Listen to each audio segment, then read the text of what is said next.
ఇప్పుడు ఒక దారి దొరికింది మనకి, భయం లేదు. రోగాల పేర్లు ఏమైనా పెట్టుకోండి, మాకేమి ఇబ్బంది లేదు. ఇప్పుడు అది క్యాన్సరు, హెచ్ఐవి, ఇది అది ఎస్ఎల్ ఏమి పెట్టుకోండి, మాకేమి ఇబ్బంది లేదు. మాకు సిరిధాన్యాలు ఉన్నాయి, ప్రకృతి ప్రసాదించిన అద్భుతమైన కషాయాల ఆకులు ఉన్నాయి. చాలు, మాకు ఇంతే చాలు, ఇంకేమీ అవసరం లేదు.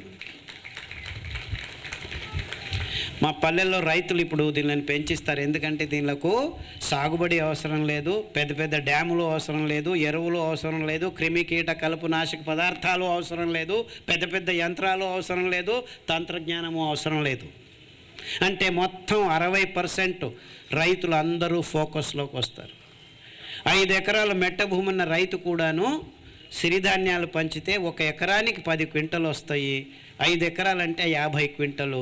మీరు ఒక్కొక్క కేజీకి రైతుకి 30 రూపాయలు ఇచ్చినా కానీ 1 లక్ష, 1.5 లక్ష, 4 వానలు వస్తే ఈ మెట్టభూమి రైతులకు దొరుకుతాయని చెప్పేదానికి మీరందరూ సహకరించాలి. కానీ ఇప్పుడు అండుకొరలు 500 రూపాయలు, 400 రూపాయలు మధ్యవర్తులు డబ్బులు చేసుకుంటున్నారు. రైతులకు దొరికేది ఇంకా 20-30 రూపాయలే. సో ఇది చాలా కాస్ట్లీ అనుకోకండి, కాస్ట్లీ కానే కాదు. నిజమైన కాస్టింగ్ చేస్తారా? 1 కేజీ వరి బియ్యం పెంచేదానికి 9,000 లీటర్ల నీళ్లు కట్టాలి. ఈ సాగుబడి కోసం గవర్నమెంట్ కోట్ల రూపాయలు ఖర్చు పెడుతోంది. అంటే మీరు 1 కేజీ వరి బియ్యం పెంచాలంటే ఖర్చు దాదాపుగా 9,000 లీటర్ల నీళ్ళు. అంటే 1 లీటర్ నీళ్ళు అక్కడి నుంచి ఇక్కడికి కట్టాలంటే కనీసం 20 పైసలు ఖర్చు పెట్టినా కానీ మీరు 1,800 రూపాయలు 1 కేజీ బియ్యం పెంచేదానికి ఖర్చు పెడుతున్నాం అన్నమాట. కానీ మీకు సబ్సిడీలో కేజీ 1 రూపాయికి ఇస్తారని సార్ చెప్పారు, అది వేరే విషయం. కానీ సిరిధాన్యాలు పెంచాలంటే 200 నుంచి 300 లీటర్ల నీళ్లు చాలు, 1 పైసా ఖర్చు లేదు, 4 వానలు పడితే చాలు. అంటే నిజమైన ఖర్చు ప్రకృతి పరంగా మనం ఎంత దరోడా చేస్తున్నాము ఈ వరి బియ్యము, చక్కెర, కోడిగుడ్లు, పాలు తయారు చేయటం. అంటే ఈ డబ్బులంతా ఎక్కడ పోతున్నాయి? ఈ కంపెనీల చేతుల్లోకి పోతున్నాయి. దానిని పాలసీలుగా మార్చే రాజకీయ నాయకులు వాళ్ళకి ఏజెంట్లుగా పనిచేస్తున్నారు. అంతే, ఇంకేమీ లేదు. This is what has happened in the world. మీరందరూ గమనించాలి ఈ విషయాలు. నేరుగా చెప్తున్నాను, మీ అనారోగ్యం ఎక్కడి నుంచి వస్తుంది అని మీకు మూట విప్పి, ప్రతి ముడి విప్పి చెప్తున్నాను. గమనించండి. మీ ఆరోగ్యం మళ్ళా వెనక్కి రావాలంటే ఈ కపిముష్టిలో నుంచి బయటకు రండి.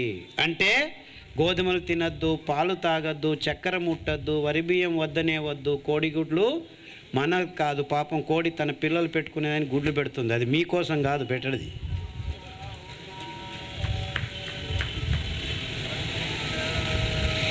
మీకు దేవుడు అతి సహజంగా సరళంగా పెంచుకోండి అయ్యా, 4 వానలు వస్తే చాలు, మొత్తం భూమి అంతా పెంచుకోవచ్చు. చింత చెట్టు కింద కూడా పెరుగుతాయి, మామిడి తోపుల్లో పెరుగుతాయి, టెంకాయ చెట్లు వేసిన చోట పెరుగుతాయి. మీరు ఏమీ చేయాల్సిన పని లేదు. అండుకూరలు అయితే బుడుబుడు అని పెరిగేస్తాయి. 70 రోజులకు కోత, ఎక్కువ రోజులు కాదు, 70 రోజులే. కొర్రలు అయితే 90 రోజులు. పనులు కూడా లేవు, తక్కువ పని, తక్కువ. కోత కోసి ఒక 10 రోజులు మగ్గ పెడితే కట్టె తీసుకొని ఇట్లా కొడితే చాలు, గింజ పడిపోతుంది కింద. ఆ గింజని ఇంకొక 10 రోజులు ఎండబెట్టి మిక్సీలో తెచ్చి మీరే బియ్యం చేసుకోవచ్చు. ఇంత సులభంగా ఉంది పని. అంటే డబ్బులు ఎక్కువ అని ఈ సోకాల్డ్ కొందరు అడగటం మొదలుపెట్టి, డబ్బులు ఎక్కువ కానే కాదు. ఇంకొక రకంగా ఆలోచించండి. ఈ కొర్రలు, అండుకొర్రలు తిన్న తర్వాత మీరు డాక్టర్ల దగ్గరికి వెళ్ళాల్సిన పని లేదు. అంటే మీరు నెలకి డాక్టర్కి ఇచ్చే డబ్బులంతా మీ జేబులోనే ఉంటాయన్నమాట. అంటే యాక్చువల్లీ నా దగ్గర క్యాలిక్యులేషన్ చేశాము. 1 నెలలో వచ్చే పేషెంట్లు నా దగ్గరకు వచ్చిన తర్వాత 3 సంవత్సరాల్లో జస్ట్ ఒక పుస్తకంలో 500 మంది పేషెంట్లు ఉంటారు నా దగ్గర. 8 కోట్ల రూపాయలు ఆదా చేశారు.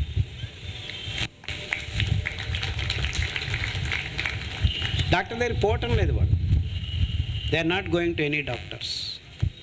సో డాక్టర్ల దగ్గరికి పోతూ ఉంటే మీకు ఆరోగ్యమా, డాక్టర్ల దగ్గరికి పోలేదు అంటే ఆరోగ్యమా?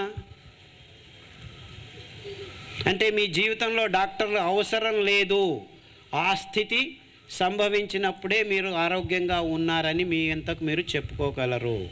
ఇప్పుడు నేను డాక్టర్ దగ్గరికి వెళ్ళి 28 సంవత్సరాలు అవుతుంది అంటే నేను ఎంత డబ్బు ఆదా చేశానని ఆలోచించండి.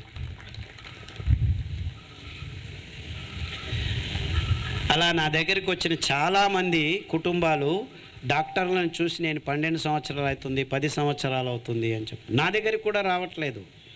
నేను ప్రతి ఒక్కరికి ప్రతిరోజు 1.5 గంట నడవాలి అని చెప్తాను. నేను నడుస్తాను. మా ఊర్లో కొక్రలి కెరేన్ ఉంది, చుట్టూ తిరుగుతూ ఉంటే 100 మంది వస్తారు నా పేషెంట్లు. సార్ బాగున్నారా, ఇలా చేయి ఊపి వెళ్తూ ఉంటారన్నమాట. సార్ మేము డాక్టర్ దగ్గరికి వెళ్ళి ఇప్పటికి 10 సంవత్సరాలు అయింది, 12 సంవత్సరాలు అయిందని చెప్పడం మొదలుపెట్టారు. అది నిజమైన ఆరోగ్యం అంటే. అందరూ ఆ మాట చెప్పగలగాలి. అంటే నా కళ ఏమిటంటే ఇంకో 10 సంవత్సరాల్లో మన దేశంలో ఉన్న హాస్పిటల్ అన్నీ క్లోజ్ కావాలి. అంటే 1-2 ఉండనివ్వండి, ఎమర్జెన్సీ కోసం కావాల్సి వస్తుంది, యాక్సిడెంట్లు అయితే అది ఇది అయితే. ఇది నిజమైన కళ అంటారా? తప్పకుండా సార్, అది మామూలుగా అందరి కళ. అందరూ కళలు కనాలి. ఇలా కళలు కంటేనే నిజంగా మన దేశం అభివృద్ధి చెందింది అని చెప్పుకోవడానికి వీలవుతుంది. కానీ ఎవరికి ఇష్టం కావట్లేదు నేను చెప్పిన మాట. గట్టిగా చెప్పలు కొట్టాలి మీ ఇష్టాన్ని. అది అందరి ఇష్టంగా. అందరూ భయంగా ఉన్నారు, నిజంగా జరుగుతుందా ఇది? ప్రాబ్లం ఏమిటంటే అది జరుగుతుంది, కానీ నేను కాఫీ ఎట్లా రేపటి నుంచి ఆపు చేయాలా? ఛాయ్ లేకుండా ఎట్లా పొద్దున గాడి నడుస్తుంది ఇక్కడ? అంతే కదా problem. And that is the real problem. అంటే శత్రువు మనకు ఈ కంపెనీలు కాదు, ఈ వైద్యకి ఇవన్నీ కానే కాదు. నిజమైన శత్రువు ఎక్కడున్నాడంటే మన నాభిలో కూర్చోబెట్టుకున్నాం. That is where the problem is. అందుకే మీరు చప్పట్లు గట్టిగా చట్టలేదు అన్నమాట.